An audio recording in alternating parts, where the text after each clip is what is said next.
scam number 1. The protein quality in these products is utter garbage. You'd assume high protein snacks are good for muscle growth, right? Because eating a lot of protein means your muscle will get bigger. Right?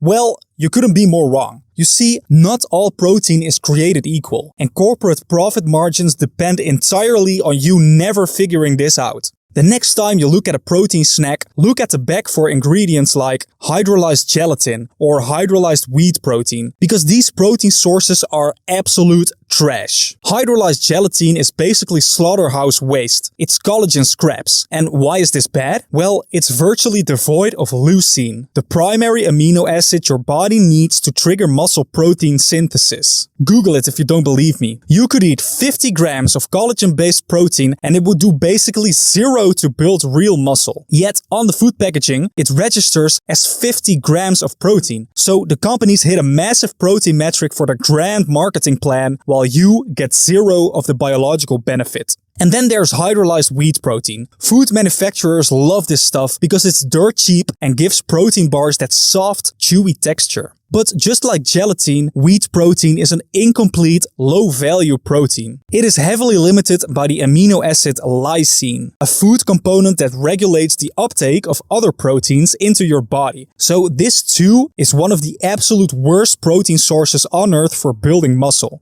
Okay, so the protein inside these foods is crap. But next to these low-quality proteins, there's a lot of other stuff in it that's even worse. And this brings us to scam number 2. These foods are as unhealthy as food can be. Even though these protein snacks are marketed as health foods for fitness, they're the exact opposite of healthy. And that has a reason. You see, those factory-extracted proteins that are put inside of them, well, that stuff tastes like drywall. And a food manufacturer doesn't want to sell food that tastes like drywall. So the bad taste must somehow be covered up. And how do you cover it up? By drowning the product in synthetic syrups and fake sugars like maltitol that makes it look and taste like a candy bar. But your digestive system cannot physically digest these synthetic compounds. Instead, they sit in your digestive tract, fermenting, feeding bad bacteria, and causing inflammation, bloating, and gas. If your stomach ever hurts after eating a workout bar or two, it's because you basically swallowed a chemical biohazard. And maybe you think, well, if I just get the low-carb version of these products, there won't be much of these synthetic sugars in them, and I'll be fine. But alas, you'd be wrong again. Which takes us to scam number 3,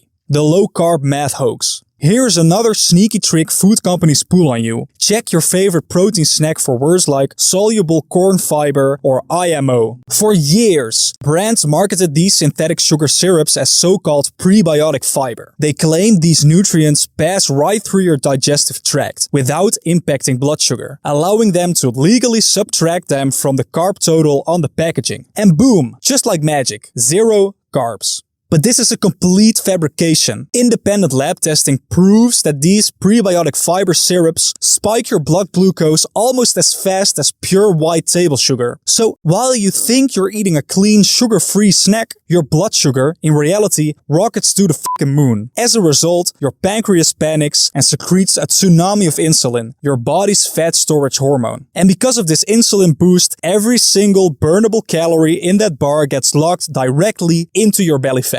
You are literally paying premium prices to trigger a fat storage trap, all while sitting on the couch thinking you're about to achieve the body of a Greek fucking god. I'm telling you guys, they're taking you for a fool. And we haven't even discussed the craziest part of this story, which is scam number 4. There's often less protein in the product than stated on the label. Have you ever heard about the nitrogen trick? Well, boy oh boy, let me tell you about the nitrogen trick. So, food packages always tell you on the back how much of each nutrient is in the food, right? Well, they measure these numbers through lab tests, but labs cannot directly measure protein in food. So what they do instead is they measure nitrogen.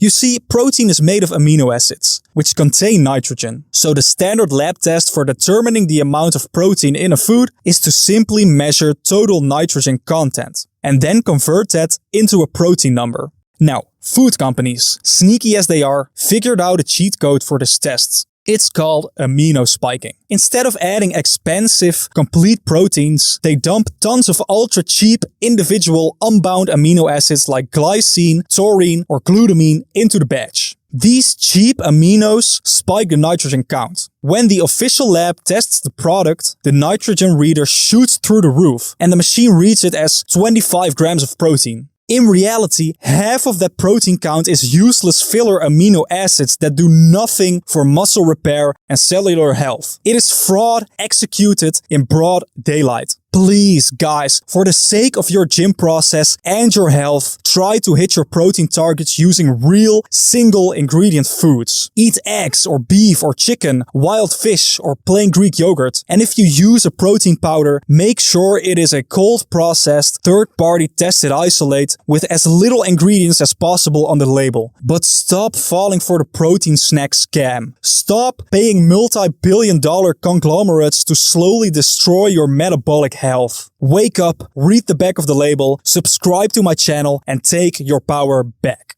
See you next time.